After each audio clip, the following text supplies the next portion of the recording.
ಎಲ್ಲರಿಗೂ ನಮಸ್ಕಾರ. ಎಲ್ಲರೂ ಸಂತೋಷ ಹಾಗೂ ಆರೋಗ್ಯದಿಂದ ಇದ್ದೀರೆಂದು ನಂಬಿರುತ್ತೇನೆ. ಈಗಾಗಲೇ ತಿಳಿಸಿರುವಂತೆ ಪತಂಜಲಿ ಯೋಗ ಸೂತ್ರವು ಒಟ್ಟು 196 ಇದ್ದು ಅದನ್ನು 4 ವಿಭಾಗಗಳಾಗಿ ಮಾಡಿರುತ್ತಾರೆ.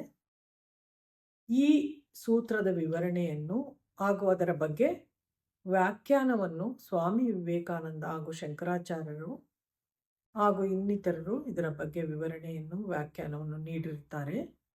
ಆದರೆ ನಾನು ನನ್ನ ಗುರುಗಳಾದಂತಹ ದಿವಂಗತ ಶ್ರೀ ಸೂರ್ಯನಾರಾಯಣ ಪಾಂಡೆ ಅವರ ಬೋಧನೆಯ ಪ್ರಕಾರ ಅವರ ವಿವರಣೆಯ ಆಧಾರದ ಮೇಲೆ ಈ ಸೂತ್ರದ ವಿವರಣೆಯನ್ನು ತಮ್ಮಲ್ಲಿ ಹಂಚಿಕೊಳ್ಳಲು ಇಷ್ಟಪಡುತ್ತೇನೆ. ಸಮಾಧಿ ಪಾದ, ಮೊದಲನೆಯ ಪಾದ, ಮೊದಲು 4 ಸೂತ್ರಗಳು ಯೋಗ ಅಂದರೆ ಏನು, ಅದರ ಪ್ರಾಮುಖ್ಯತೆ ಏನು ಎಂಬುದರ ಬಗ್ಗೆ ವಿವರಣೆ ಇದೆ. ಈ ಯೋಗ ಸೂತ್ರಗಳ ವಿವರಣೆ ನೀಡುವ ಸಂದರ್ಭದಲ್ಲಿ ಅದರ ಪಠನೆ, ಪದಗಳ ವಿಭಾಗ, ಪದಗಳ ಅರ್ಥ, ಆ ನಂತರ ಭಾವಾರ್ಥದ ಬಗ್ಗೆ ವಿವರಣೆಯನ್ನು ನೀಡುತ್ತೆ. ಅತಃ ಯೋಗಾನುಶಾಸನಂ. ಅತಃ ಯೋಗ ಅನುಶಾಸನಂ, ಇದು ಪದಗಳ ವಿಂಗಡಣೆ. ಪದಗಳ ಅರ್ಥ ಅತಃ. ಅತಃ ಅಂದರೆ ಆನಂತರ, ಈಗ. ಯೋಗ ಅಂದರೆ ಜೀವಾತ್ಮನ ಮತ್ತು ಪರಮಾತ್ಮನ ದ್ವೈತ ಭಾವದಿಂದ ವಿಲೀನಗೊಂಡು ಅದ್ವೈತ ಭಾವಕ್ಕೆ, ಏಕೀಕರಣ ಭಾವಕ್ಕೆ ಹೊಂದುವುದು. ಇದಕ್ಕೆ ಯೋಗ ಎಂದು ಹೇಳುತ್ತಾರೆ. ಅನುಶಾಸನಂ ಅಂದರೆ ಅನುಸರಿಸಬೇಕಾದಂತಹ ವಿಧಿವಿಧಾನಗಳು. ಯಾವ ವಿಧಿವಿಧಾನಗಳನ್ನು ಪಾಲಿಸಬೇಕೆಂದು ಮಹರ್ಷಿ ಪತಂಜಲಿಯವರು ನೂತನ ಯೋಗಾಭ್ಯಾಸಿಗೆ ಈ ರೀತಿ ಆದೇಶವನ್ನು ನೀಡಿರುತ್ತಾರೆ. ಸೂತ್ರ ನಂಬರ್ 2, ಯೋಗ ಚಿತ್ತವೃತ್ತಿ ನಿರೋಧ. ಯೋಗ ಚಿತ್ತ ವೃತ್ತಿ ನಿರೋಧ, ಇದು ಪದಗಳ ವಿಂಗಡಣೆ. ಇನ್ನು ಯೋಗ ಅಂದರೆ ಪರಮಾತ್ಮನಿಂದಲೇ ಸೃಷ್ಟಿಯಾದಂತಹ ಜೀವಾತ್ಮವು ಅಹಂನಿಂದ ಪ್ರೇರೇಪಿತಗೊಂಡು ಅವಿದ್ಯೆಯಿಂದ ವಿಯೋಗವನ್ನು ಹೊಂದಿ ಪರಮಾತ್ಮನಿಂದ ಬೇರೆಯಾಗಿರುತ್ತದೆ. ಈ ವಿಯೋಗವನ್ನು ಜೀವಾತ್ಮನಿಂದ ಬೇರ್ಪಡಿಸಲು ಹಾಗೂ ಅವಿದ್ಯೆಯಿಂದ ಜೀವಾತ್ಮನನ್ನು ಹೊರತಂದು ಅವನಿಗೆ ಪ್ರಜ್ಞೆಯನ್ನು ತುಂಬಿ ಅಹಮ್ಮನ್ನು ನಿರಹಂಕೃತಿಗೆ ತಂದು ಪರಮಾತ್ಮನಲ್ಲಿ ಏಕೀಕರಣ ಭಾವದಿಂದ ಒಂದಾಗುವುದೇ ಯೋಗ ಎಂದು ಅರ್ಥ. ಚಿತ್ತ ಅಂದರೆ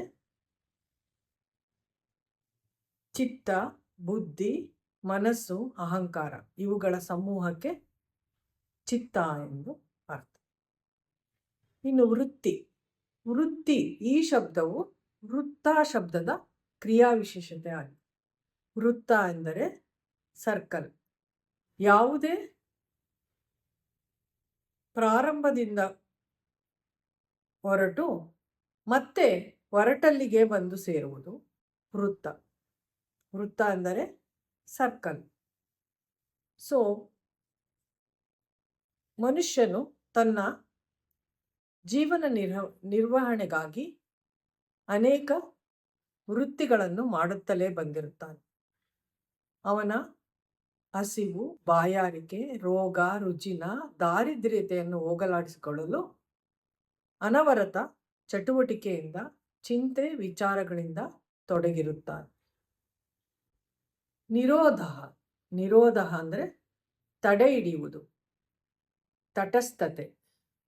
ಯಾವುದೇ ವಿರೋಧ ಮಾಡದೆ, ಬಲವಂತ ಮಾಡದೆ, ಪ್ರೀತಿಪೂರ್ವಕವಾಗಿ ತಡೆ ಹಿಡಿಯುವುದು, ಗುರಾಣಿ ಹಿಡಿಯುವುದು, ಇದಕ್ಕೆ ನಿರೋಧ ಎಂದು ಅರ್ಥ. ಭಾವಾರ್ಥ ಯೋಗ ಚಿತ್ತವೃತ್ತಿ ನಿರೋಧ. ಪ್ರಪಂಚದಲ್ಲಿ ಇದಕ್ಕಿಂತ ಮಹತ್ತರವಾದ ಉಪದೇಶವಿರುವುದಿಲ್ಲ.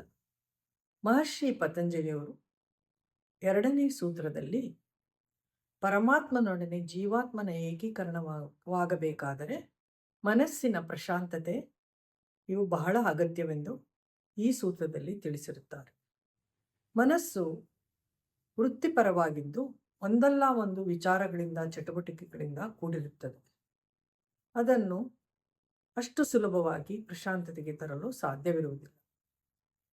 ಇದಕ್ಕಾಗಿ ಗುರುವಿನ ಉಪದೇಶವು ಅಗತ್ಯವಿರುತ್ತದೆ. ಗುರುವಿನ ಉಪದೇಶದಂತೆ ಯಾವುದಾದರೂ ಮಂತ್ರಗಳನ್ನು ಉಪದೇಶ ಮಾಡಿದ ಮೇಲೆ ಅವುಗಳ ಉಚ್ಚಾರಣೆಯನ್ನು ಮಾಡುತ್ತಾ ಆಸನದಿಂದ, ಗುರುಗಳ ಉಪದೇಶದ ಆಸನದಿಂದ ಕೂಡಿಕೊಂಡು ಶ್ವಾಸ ಉಚ್ಛ್ವಾಸಗಳ ನಿಯಂತ್ರತೆ ಅಂದರೆ ಪ್ರಾಣಾಯಾಮದ ಮೂಲಕ, ಸ್ಥಿರವಾದ ಆಸನದಿಂದ ಪ್ರಾಣಾಯಾಮದ ಮೂಲಕ ಹಾಗೂ ಮಂತ್ರದ ಪಠನೆಯ ಮೂಲಕ ಮನಸ್ಸಿನ ಶಾಂತಿಯನ್ನು ತರುವುದು ಅಗತ್ಯವಾಗಿರುತ್ತದೆ.